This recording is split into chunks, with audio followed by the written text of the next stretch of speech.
Hi everyone.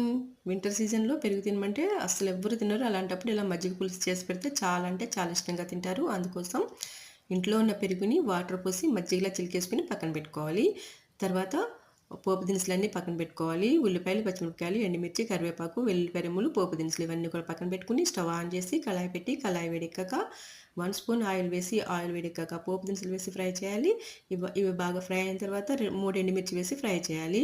ఎండుమిర్చి fry అయిన తర్వాత 3 పచ్చిమిరపకాయలు పొడుగ్గా చీల్చుకుని వేసి ఫ్రై చేయాలి. తర్వాత 2 వెల్లుల్లిపాయ రెమ్మలు చెదగొట్టి వేయాలి. తర్వాత ఒక ఆనియన్ పొడుగ్గా ముక్కలు కట్ చేసుకుని ఆనియన్ ముక్కలు, కరివేపాకు వేసి లైట్‌గా ఫ్రై చేసి తర్వాత హాఫ్ స్పూన్ పసుపు, 1 స్పూన్ సాల్ట్ వేసి బాగా ఫ్రై చేసి స్టవ్ ఆఫ్ చేసేసి మజ్జిగని పోపులో వేసేసి ఒకసారి బాగా మిక్స్ చేసి పైన కొత్తిమీర చల్లేసి సర్వింగ్ బౌల్‌లో తీసుకొని సర్వ్ చేసేసుకోవాలి. అంతే, ఎంతో టేస్టీగా ఉండే మజ్జిగ పులుసు రెడీ అయిపోతుంది. వీడియో నచ్చితే లైక్ చేయండి. మా ఛానల్‌ని సబ్స్క్రైబ్ చేసుకోండి. Thanks for watching.